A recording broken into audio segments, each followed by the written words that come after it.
estaba partiendo de nuestro diálogo sobre activismo y arte. Nosotros somos artistas, pero desde el arte trabajamos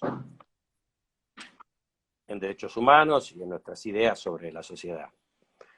Empecé entonces con esta bandera que nos comunica, y aquí pongo en diálogo las movilizaciones de Santiago de Chile de los años 60, 1968 en Santiago de Chile, los estudiantes, la calle, siempre primero los estudiantes en Chile,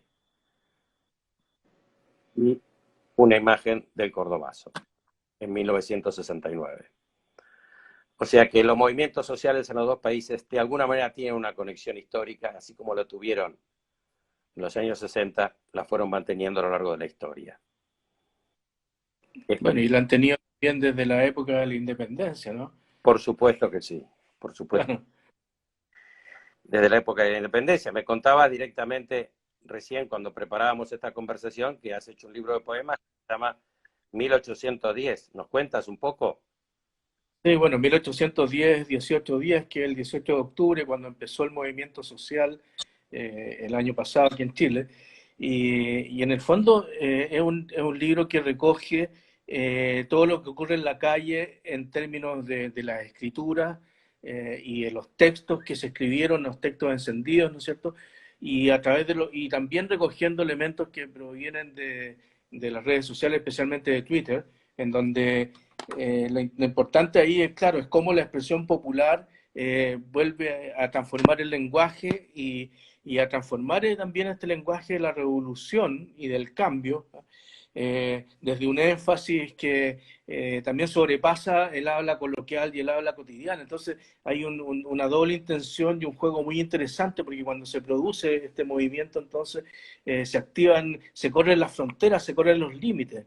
Y así como Rancière, por ejemplo, decía que, claro, tanto en el arte como en la política se trata de lo mismo, ¿no? Siempre de estar corriendo los límites para traspasar un poco más allá de la expresión misma, de lo que contiene en sí su dosis de lenguaje, ¿no? Entonces, esa extensión, ¿no es cierto? Esa extensión del lenguaje, cuando se transforma hacia lo revolucionario, también se transforma en una extensión, en este caso, del lenguaje artístico, ¿no? Que es lo que me interesó a mí rescatar ahí. Bueno, aparte de eso, yo he sido un espectador, ¿no es cierto?, de todo este proceso social, que ha sido una cuestión muy importante para nosotros. Y la verdad es que, claro, llegamos de nuevo a algo que en los años 60 nos conectó en todo el mundo, y que tiene que ver con los cuerpos, ¿no? Todas las revoluciones ocurren con los cuerpos, son los cuerpos los que se exponen en la calle, los que están en la calle expuestos, y por lo tanto los que realizan el acto mismo, ¿no es cierto?, los que van a poner el pecho a las balas, ¿no? Y esas son las mismas conexiones. O sea, en toda revolución tiene que haber un cuerpo, ¿no? En toda revolución ese cuerpo tiene que estar disponible, tiene que estar expuesto, ¿no?, en la calle, ¿no? Y ahí donde ese cuerpo se derrama, se desangra, se muere, ¿no es cierto?, es donde también ocurren todo este tipo de cosas, que son finalmente los actos poéticos más insólitos, que se traducen en la escritura, en la intervención callejera, ¿no es cierto?, que es el activismo más directo. Y luego grupos más organizados, como ocurrió aquí en Chile, por ejemplo, con el colectivo Las Tesis, que todos lo conocen, ¿no es cierto?, y que incluso ahora están siendo víctimas de una persecución política. Sí. A mí me interesa mucho analizar lo que estaba pasando en Chile antes de la pandemia, porque creo que fue una transformación realmente muy grande del momento político de Chile y la expectativa de una sociedad distinta. Recién veíamos unas imágenes de la Constitución quemándose. Aquí tenemos uno de los emblemas del movimiento. El Me perro interesa Matapaco. este diálogo desde el Parque de la Memoria con un artista chileno. Nosotros hemos trabajado juntos, además, el tema de la memoria, incluso con temas relacionados con las víctimas chilenas de la dictadura militar argentina. O sea que hay una relación de intimidad en los procesos históricos, más allá de las rivalidades futbolísticas o culturales, hay una cercanía muy grande. Este es el perro Matapacos, que es una de las figuras de la resistencia chilena, que acá aparece en el medio de la calle de Valparaíso. Son todas imágenes tomadas allí. Esta es una imagen tomada de un taxi de los Pacos, los carabineros, mientras recorríamos Santiago en esos días en que estábamos preparando con Arturo un proyecto de intervención para actuar durante el plebiscito, o sea, una semana antes del plebiscito, que iba a ser creo en abril, y que después se suspendió. Y me interesa también citar aquí en esta introducción a la realidad chilena que hemos pasado, para después pasar a la que está pasando ahora, a estos miles de muertos que estamos sufriendo en Chile, y al parate en la movilización popular. Este es un trabajo de una artista chilena que vive en la Argentina, se llama Celeste Rojas Mujica, forma ahora parte de una exposición que se llama Pensar Todo de Nuevo, que está en la Galería Rolfart. Ella está aquí hablando sobre este trabajo que se llama Inventario Iconoclasta de la Insurrección Chilena. Es decir, ella recorre los monumentos, los va inventariando. En su momento lo hacía con la finalidad exclusiva de tener un registro presente de lo que estaba pasando mientras lo vivía, y resulta que hoy, pocos meses después, es historia. Es decir, la relación entre el documento y la historia y la velocidad con que lo real se convierte en el archivo está muy presente en la obra de Celeste. Me interesa que me cuentes qué están haciendo los artistas chilenos y qué estuvieron haciendo durante la insurrección popular que llevó varios meses a la Plaza de Dignidad, Santiago y todo el pueblo de Chile. Bueno, la verdad yo creo que, como te decía, muchas de estos actos, por así decirlo, que ocurrieron más bien en las calles, y fueron grupos organizados, colectivos, hay muchos colectivos, ¿no es cierto?, que se armaron en el momento, tanto para trabajar en la gráfica, ¿no es cierto?, como estamos viendo aquí, en las intervenciones de muros, de pintura mural, graffiti, etcétera, mucho merchandising también artesanal, ¿no es cierto?, lo que tú estabas mostrando ahí, mucha creación de carteles. La verdad claro, es que hay un inventario gigantesco. Yo tengo una colección ¿cómo se llama?, de imágenes que provienen todas de los carteles callejeros que la gente sacaba, y que es muy interesante ver ahí las expresiones, ¿no es cierto?, como tú estás mostrando. Y de ahí yo saqué muchas ideas también, porque creo que hoy día surgió este movimiento cultural, social, ¿no es cierto?, que estaba muy combinado. O sea, mucha gente por ejemplo, no exponía en los museos, que no participaba formalmente del circuito del arte convencional, ¿no es cierto? Fueron los que más estuvieron en todas estas expresiones que tú estás mostrando acá, ¿no? Y a mí eso es lo que me parece más interesante y más vibrante, porque tiene, claro, como ese sesgo de vanguardia, ¿no es cierto?, estas intervenciones callejeras, ¿te fijas? Pero claro, no están formalizadas, sino que también tienen esta frescura y esta salida como de madre de la propia revolución, nomás, que no tienen una ambición de permanecer en nada, que es todo lo contrario de lo que nosotros hacemos dentro del medio del arte, que finalmente es un medio que es muy conservador, súper establecido, ¿no? De hecho, hoy día los museos, si los vemos, son unos repositorios, ¿no es cierto?, en donde se juntan nuestras obras, las fotografías, etcétera. Y la verdad es que, claro, están alejados.Nosotros tratamos de capturar estos momentos, pero no participamos tampoco de ese momento. O sea, no participamos activamente, a menos como a menos de lo que íbamos a hacer, ¿no es cierto?, que no logramos hacer ahora por causa de la pandemia. Pero a propósito de lo que tú me cuentas, me interesa también llegar a lo que está pasando ahora, y no es porque no me interese este tema en lo absoluto, sino que porque creo que todas las cosas se han ido precipitando tan rápido, así como tú partiste mostrando estas fotos de la artista chilena argentina, ¿no es cierto?, de los monumentos, y que luego ya habían perdido su actualidad porque se habían transformado en otra cosa, y asimismo la misma revolución que estaba en su pic en febrero, de pronto en marzo se desvaneció, y también para el gobierno de Piñera esto vino como una especie de alivio, porque de un momento a otro el movimiento social se detuvo porque... Chile despertó, dice que Chile despertó.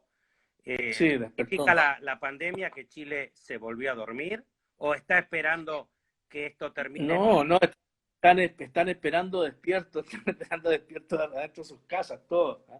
Y de hecho, mira, te quería mostrar lo que está pasando ahora acá, porque, bueno, de hecho el colectivo de las tesis, ¿no? Ahora tuvieron un problema bastante serio con la policía, porque resulta que sacaron un trabajo conjunto eh, con Pussy Riot, este grupo, Ruso, el grupo este grupo ruso contrario a la soviético, Iglesia Ortodoxa. exacto, y contra Putin, etcétera. Entonces, este grupo lo que hicieron fue aliarse con las tesis y sacaron un manifiesto, ¿no? Ahora voy a mostrar un video, pero en un minuto más. Mostraron un manifiesto y en ese manifiesto eh, ellos estaban acusando a carabineros, etcétera, y se paraban en las distintas comisarías y hacían su manifiesto ahí como lo hacían antes, pero ahora solamente ellas, ¿no? Y resulta Pero que sí, Arturo, no estoy viendo el video de la tesis, te veo como a ti en es un que no lo espejo. estoy mostrando, no lo estoy mostrando, estoy contando la historia, todavía no lo estoy mostrando. Ah, vale, Y vale. no voy a Pero es mostrar eso. interesante la imagen tuya detrás del video, detrás del Sí, teléfono. Es decir, sí, nosotros siempre también estamos mirando qué imagen aparece. Y la imagen sí, yo sé, que aparezco yo, no es como un papel. aparezco yo que estoy reflejado en la pantalla. ¿Ah? Oye, pero déjenme seguir contando. Entonces, bueno, tuvieron ahora la Universidad de Chile, la Vicerrectoría de Extensión y Comunicaciones sacó un comunicado respaldando a las tesis y prestándole apoyo judicial, etcétera, porque es un caso grave. Finalmente, lo que se ha transformado esto también en una persecución política ya directamente y censura, ¿eh? Ahora lo que quería mostrarle es otro trabajo que es que ocurre ahora dentro de la pandemia, ¿eh? Y que está muy vinculado también a todo el movimiento social, pero tiene el sesgo precisamente de la contingencia de ahora, y que es de un colectivo que se llama Hipermercado Casino. Y ellos, por ejemplo, tienen este video que se llama La Última Certeza, un corto de un proyecto que están haciendo, ¿eh? Y aquí se ve este colectivo se caracteriza porque siempre, ¿qué cosa dice? Siempre. Siempre en este colectivo se caracterizan de trabajar antes de que empezaran las protestas y todo, ya venían trabajando con una cara encapuchada, pero lo que tienen es una bolsa de papel de estas que usan en las tiendas cuando te venden cosas, ¿no? Entonces usan esta bolsa de papel y se tapan la cara con esa bolsa. Y es un colectivo, y aquí entonces están haciendo una performance donde vemos que están sepultando a sus miembros, ¿no? A los miembros Y del claro, grupo se están sepultando a sí mismos. exactamente, pero también víctimas, claro, o sea, es una alusión clara a lo que está pasando hoy día con el coronavirus, ¿no es cierto? Y con todo lo que ocurre en torno a eso. No sé, tengo otras imágenes acá, por ejemplo, fotos de la, de la misma acción en donde se ve cómo van llevando los cuerpos, ¿no?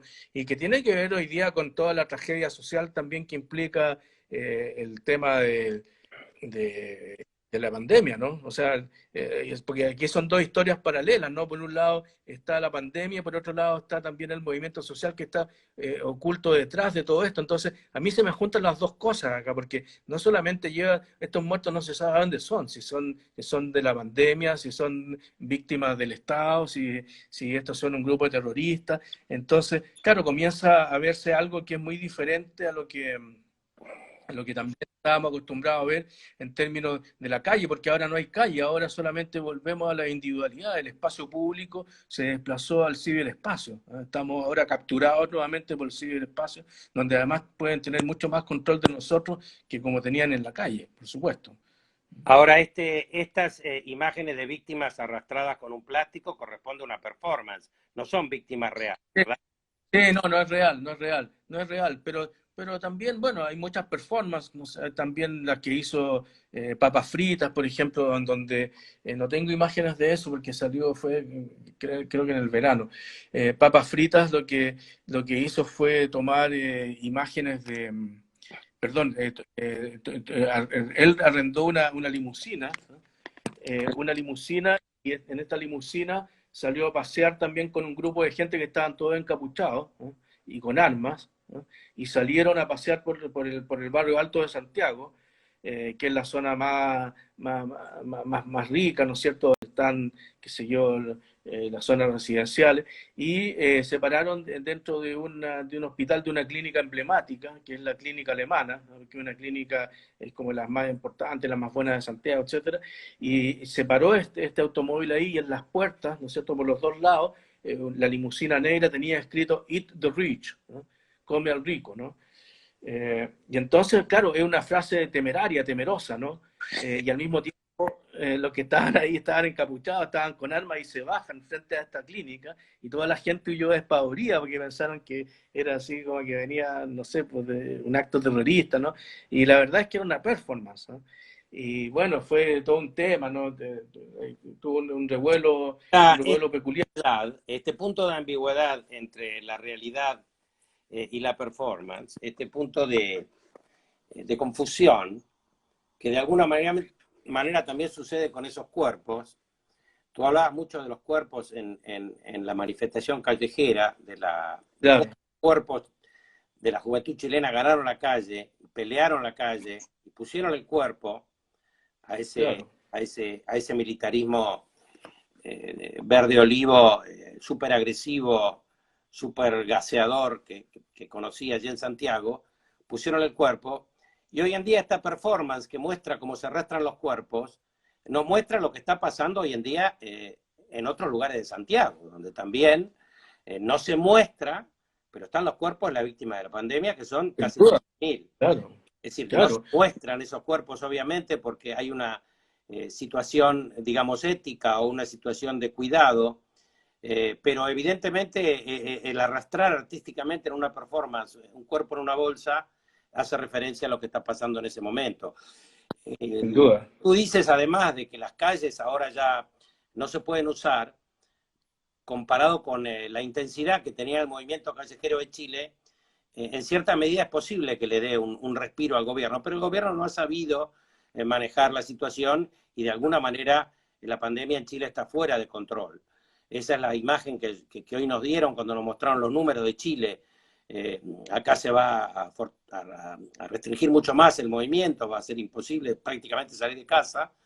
Pero bueno, tenemos 1.000 muertos en total, llevamos ya más de 100 días en casa, pero bueno, entendemos que preservar la vida de la gente, especialmente de la gente de menores recursos, es un desafío muy complejo.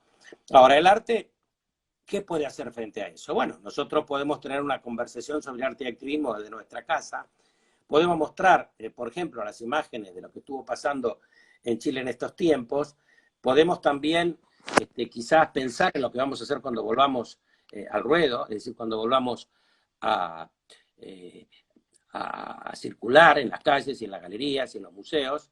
Y podemos referirnos, por ejemplo, en esta live, a algunos de los otros puntos que tenemos en común entre Chile y Argentina. Me interesa, por ejemplo, traer a colación la relación que tenemos en común con un pueblo que habita ambos países y que no es de ninguno, que son los mapuches.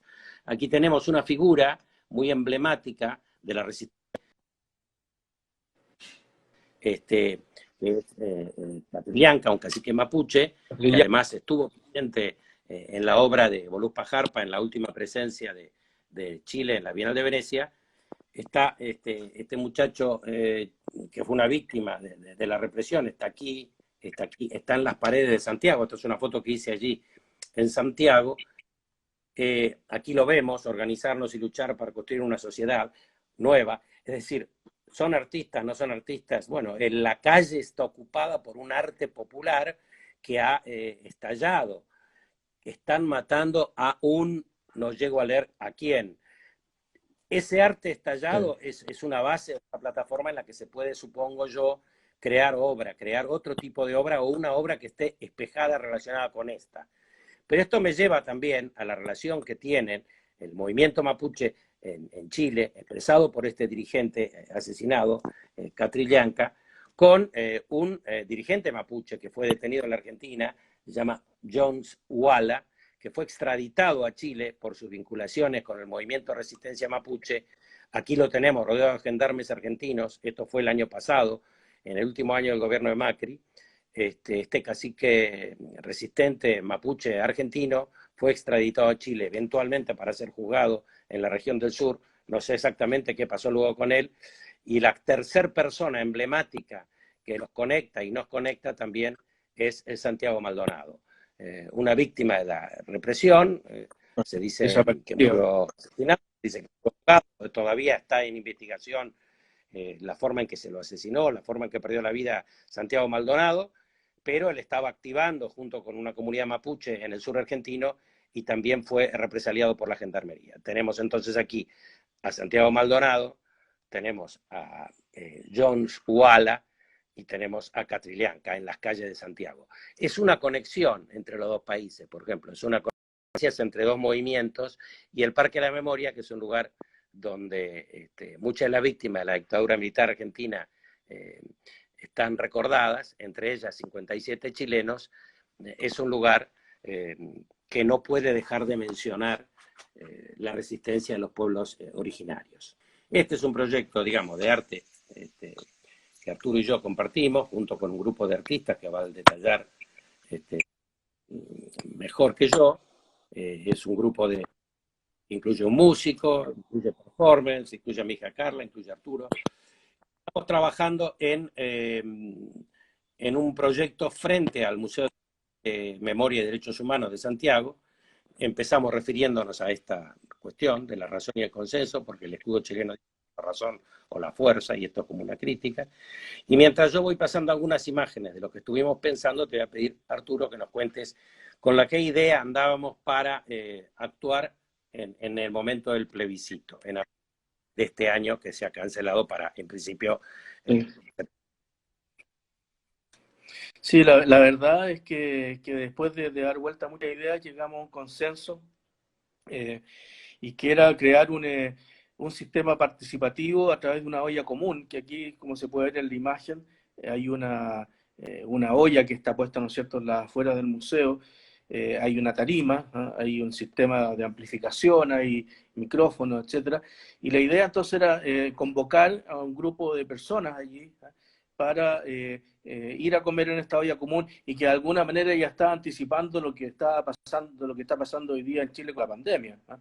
Porque ya en ese momento vimos como un gesto nostálgico, como lo que pasó aquí en la dictadura militar, que la gente se organizó con las ollas comunes y los comedores populares, ¿no es cierto? Entonces nosotros pensamos armar un comedor popular, invitar a la gente, ¿eh?, y al mismo tiempo también hacer un open mic, ¿no es cierto?, en donde dejábamos que la gente también elaborara discursos y diera opiniones. En el fondo es como trasladar esa expresión de la calle, ¿no es cierto?, que hablaba recién de las intervenciones callejeras, a que algunos se atrevieran, ¿no es cierto?, a hacer intervenciones en el micrófono, como discursos muy cortos, discursos políticos, eslogans, etcétera, pero que nos permitieran también poner en voz estos cuerpos, ¿no? Porque tal como hablamos, y claro, están los cuerpos, y la excusa mejor que había era juntarlos a todos a comer. Entonces hacer una olla común, hacer estos dibujos son de Miguel Jero, ¿eh?, que Miguel, que es un músico muy conocido acá en Chile, que era miembro de una banda histórica que se llama The Pinochet Boys. ¿Cómo se llama? ¿Cómo se llama? No se escucha Miguel, bien. que hizo fue proponernos también todo un sistema. Miguel Conejero. Sí, ¿y Miguel la Conejero. banda? Y la banda se llama The Pinochet Boys. Ah, The Pinochet Boys, sí. Entonces estaba aprovechando que tú no estabas, que estábamos hablando de este trabajo, ¿verdad? Más Justicia en Sanación, que es lo que pusimos en la fachada del Museo de la Memoria y los Derechos Humanos.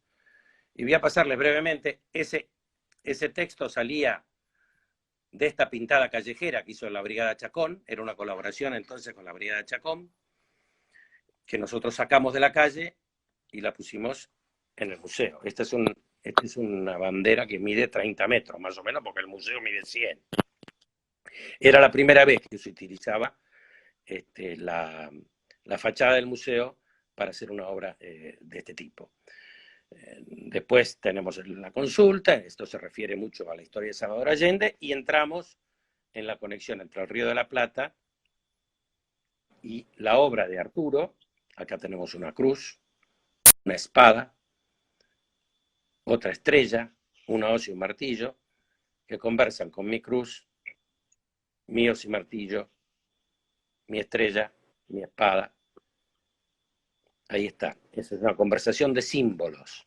Una conversación de símbolos. El arte a veces se dirige elípticamente a las cosas, en este caso los símbolos son bastante claros, pero hablan también de su evanescencia y de su transformación. Estos símbolos, acá, la hoz y el martillo, son el objeto de una performance que nosotros fotografiamos y se convierte en una foto performance.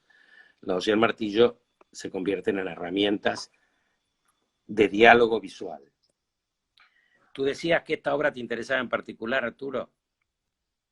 Sí, a mí me interesa muchísimo esa obra porque creo que tiene mucha actualidad. Creo que también la hoja y el martillo, si nosotros lo pensamos como símbolo, ya representa también una sociedad que está obsoleta en el sentido que es una sociedad obrera y campesina, ¿no es cierto?, que era del siglo XIX. ¿Ah? Hoy día no sé si la actualización sería tan directa así como con la hoja y el martillo, quizás habría que buscar otros símbolos más actuales, pero en lo que sí tienen un valor es precisamente también en esa confrontación, ¿eh?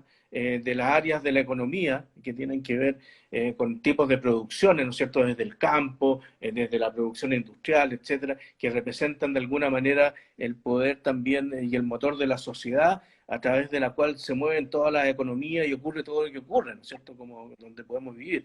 Entonces, en ese sentido, esa performance a mí me parece muy vitalista, ¿no? Y desde ese punto de vista interpreto yo esos símbolos, ¿no? Indudablemente, claro, con todo el alcance que tiene también de la hoy el martillo original, adhería al Partido Comunista Internacional, ¿no es cierto? Y al comunismo en la Unión Soviética. Pero bueno, Me estamos gusta en eso. pasar, quizás, Arturo, a esta obra que está muy relacionada con el Parque de la Memoria, Sí. ya que estamos en el sitio del Parque de la Memoria. Es una obra en la que están señaladas con el dedo de Arturo y fotografiadas por mí todas las víctimas chilenas de la dictadura militar. Creo que eran, no sé, 57 u 87. Sé que No, termina en eran 100. 87. 87. 80, ya. 87 Los víctimas chilenos chilenas. muertos de la dictadura militar argentina, hay que hacerles al caso, porque aquí en los dos lugares tuvimos dictadura. Sí, pero son víctimas chilenas de la dictadura militar argentina frente a una proyección de la imagen del Río de la Plata. Ustedes saben que en el Parque de la Memoria, aparte de todas las víctimas argentinas que hubo de la dictadura militar en el país y fuera del país, están incorporados los nombres de todas las víctimas extranjeras que vivían en Argentina y fueron asesinadas aquí. Entonces acá hay un detalle de esa misma obra. Quien conoce el Parque de la Memoria va a estar familiarizado con estas placas de pórfido que caracterizan nuestro monumento a la víctima del terrorismo de Estado, en el que están señalados los chilenos, y ya aquí podemos leer Sergio Eduardo Montenegro, de 34 años, una de las víctimas chilenas. Podemos leer aquí a Víctor Eduardo Oliva, podemos leer al general Prats. Es decir, esta traslocación de las víctimas que nosotros tenemos escritas en el Parque de la Memoria en Buenos Aires al Museo de la Memoria y los Derechos Humanos de Santiago fue una obra que hicimos juntos y que entiendo que es en cierta medida una forma de activismo, es decir, actuar conjuntamente por la memoria de dos países unidos por la cordillera, que es como nuestra espalda común. Sí, bueno, solemos llamar activismo. Yo creo que, claro, la dimensión hoy día tiene que ver en el ámbito directamente de lo político, finalmente. Lo que pasa es que es súper difícil decir que un arte es político, ¿no? Porque yo creo que todo arte de alguna manera es político también en la forma como se expresa, ¿no? Pero aquí directamente este arte habla sobre temas que son políticos también, ¿no? En este caso algo súper puntual que es Allende, relevar a Allende como una figura sanadora también, que fue como lo quisimos instalar ahí, ¿no es cierto?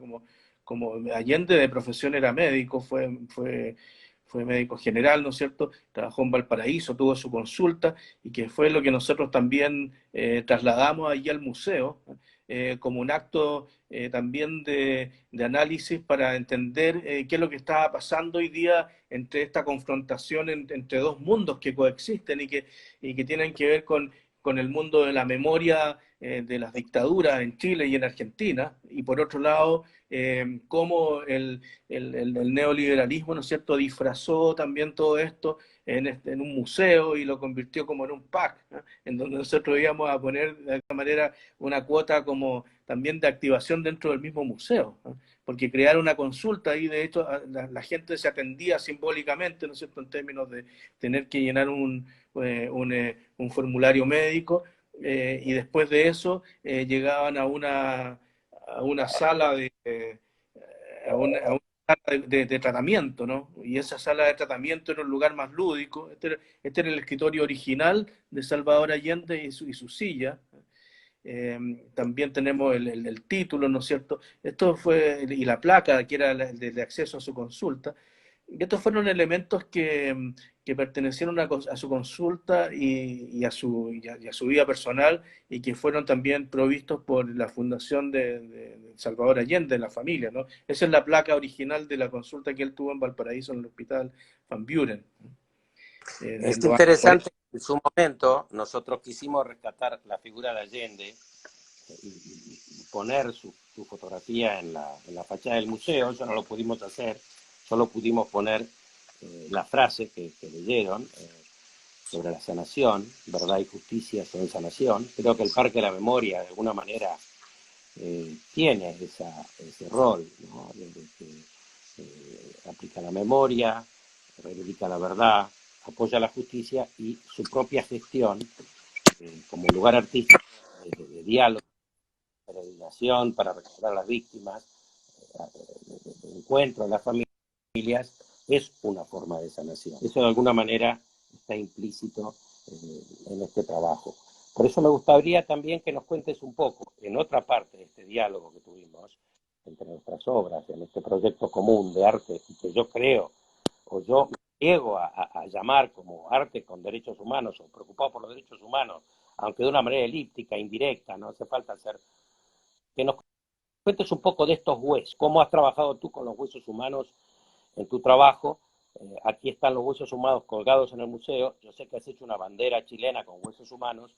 Creo que sería interesante que nos cuentes un poco esa experiencia, que aquí están en diálogo con una instalación de objetos y fotografías mías. Pero me interesa más escuchar lo que tienes tú para contarlo sobre los huesos. Sí, bueno, el trabajo con osamentas humanas, yo lo he realizado desde la época de la dictadura. Mis primeras obras son del año 83, ¿no es cierto?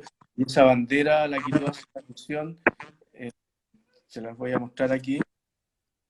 Un minuto. Los No huesos quiero que se me... ¿verdad? ¿Ah? Los huesos. ¿Me escuchan o no? Sí, te escuchamos perfecto, Arturo. Ya, un minuto. No puedo quitar acá esto, espérame. Problema aquí.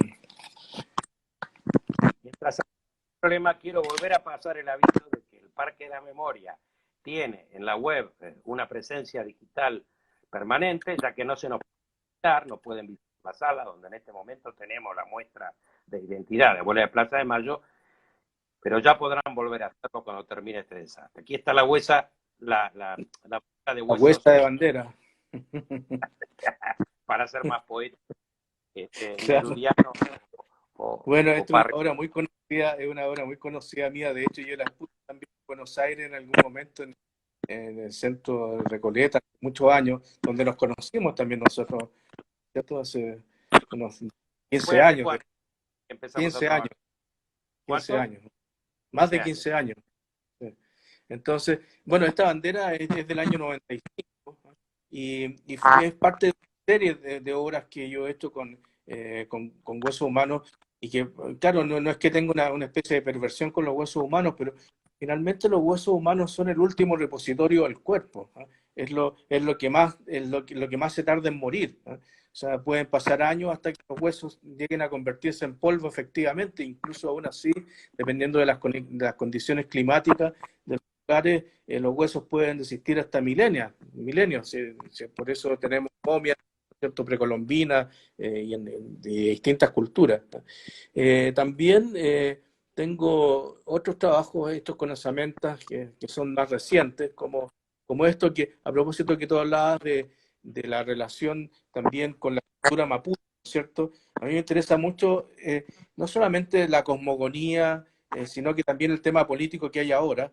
Y esta obra, que se llama Rehue, el Rehue, como ustedes saben, es parte de los rituales de la cosmogonía mapuche, y que es una escalera que se talla en un árbol de canelo, y esa escalera, ¿no es cierto? Una escalera que te sirve para conectar al machi que ejecuta acción, ¿no es cierto?, entre el cielo y la tierra. Entonces el machi sube por esta escalera y recoge los mensajes, ¿no es cierto?, vienen desde el buen Humapu, que es el lugar divino, celestial, y de ahí baja a la tierra, ¿no es cierto?, para contarle cuáles son las explicaciones de su Dios.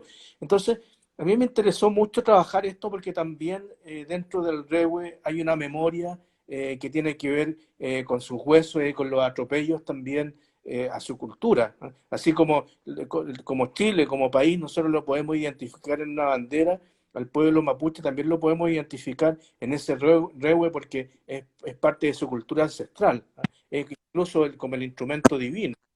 Y esto es lo más reciente que hice, es del año 2014, que es cuando precisamente en esos años comenzó a escalar el conflicto mapuche aquí en Chile, ¿eh?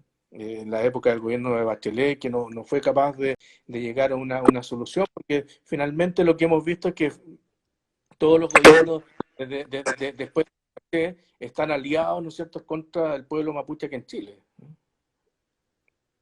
Eso es un tema que nos excede. Yo justamente durante nuestra conversación presenté las imágenes, estas imágenes de la conexión, de alguna manera mapuche, que hay entre el pueblo argentino y el pueblo chileno, y la voy a volver a pasar aprovechando que tú has mostrado estas imágenes de tu trabajo sobre una escalera al cielo. El dirigente Catrillanca, asesinado no sé en qué términos, pero me lo podrás explicar tú. Aquí yace un cuerpo, dice, aquí yace un cuerpo, aquí yace un cuerpo. O sea, tú estás hablando todo el tiempo del cuerpo. Acá tenemos Bueno, es que son Catrillanca. los cuerpos, Esta es son la los pared cuerpos. de Santiago, ¿no? Aquí Sí. entonces podemos leer. ¿eh? Eh, Camilo Catrillanca fue asesinado el 14 de noviembre de 2018 por el Estado de Chile. Ahí dice Chile. Murió baleado por el especializada y represivo grupo táctico Comando Jungla. O sea, esa es la historia que aparece en las paredes de Santiago. Yo me entero, digamos, de lo que pasó en Santiago leyendo la pared. Y tenemos acá nuevamente, están matando a no se lee lo que sigue, pero uno puede acercarse y va a haber mucho más detalles de lo que la pared cuenta: sed de sangre, equidad, fuera Piñera, el perro matapacos que habíamos visto antes, las paredes de Chile que brotaron como en primavera.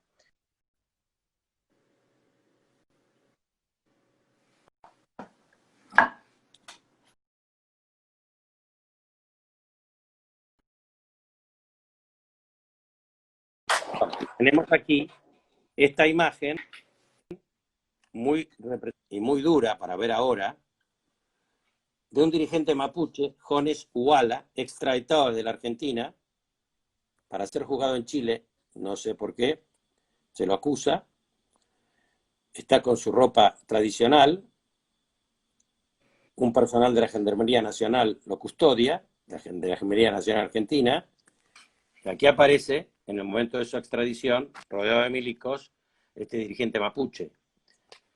Y nuevamente la imagen de Santiago Maldonado, una víctima de la represión, quizás de la misma fuerza de la Gendarmería, está todavía en juzgamiento este caso, no está del todo aclarado, pero Santiago Maldonado militaba junto con los mapuches de nuestra Patagonia, que son los mismos mapuches de vuestra Patagonia, porque todo eso era siempre Sí, lo mismo. sí, Así sí, que bueno, sí.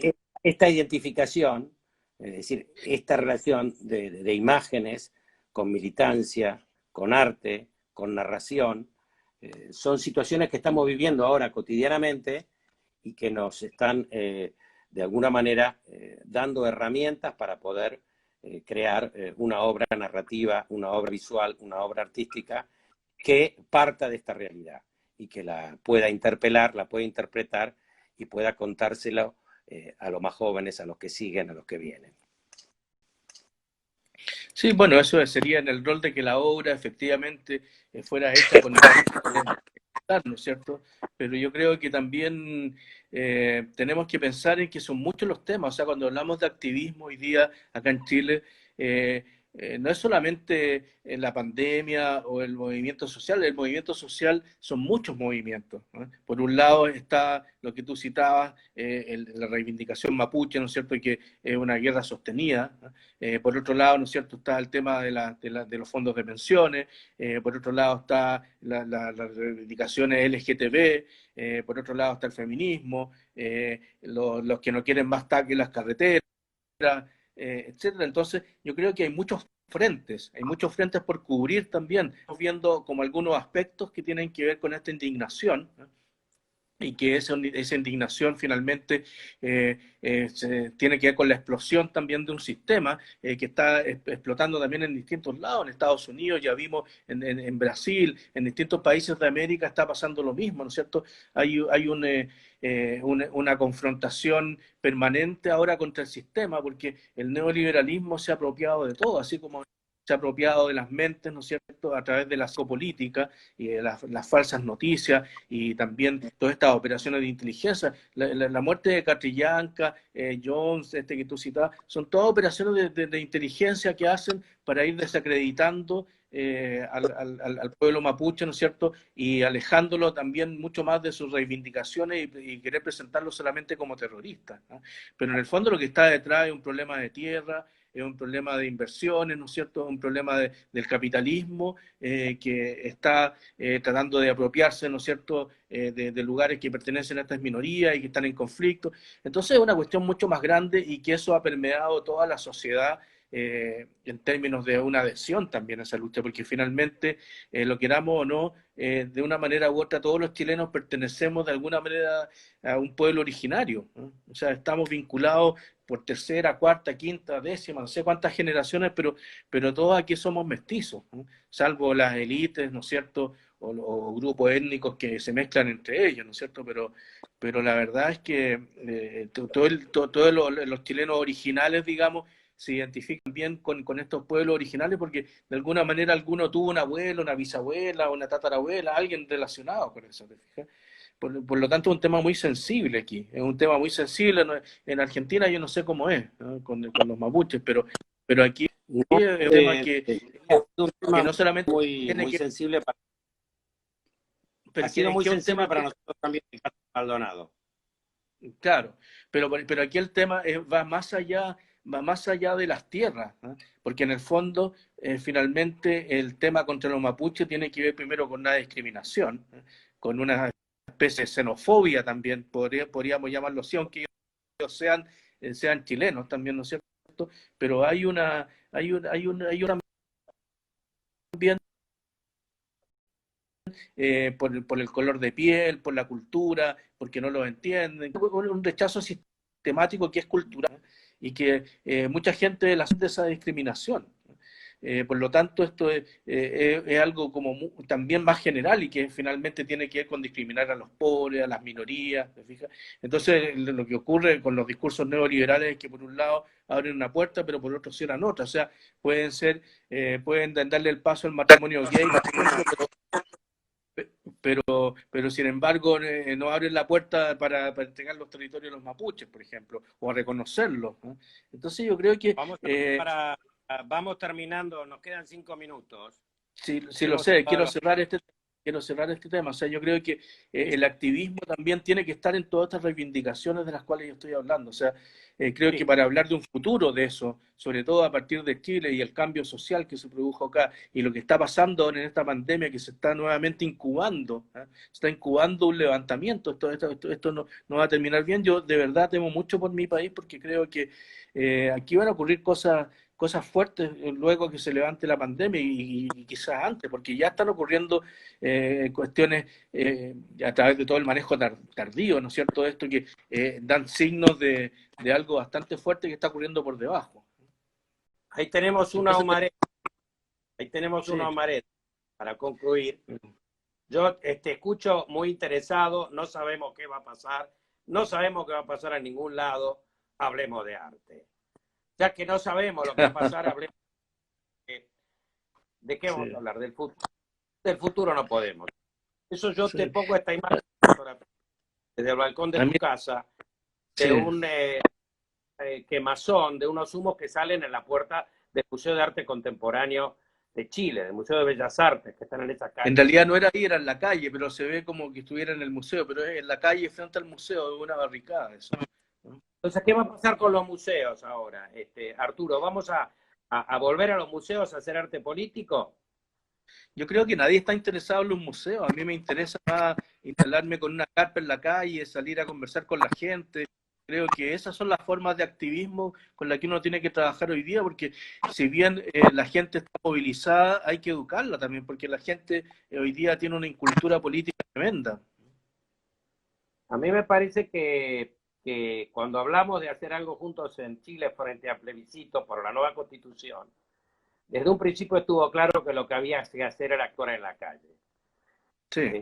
Ha de disputa pública que la calle chilena ha representado como un ejemplo para toda América Latina.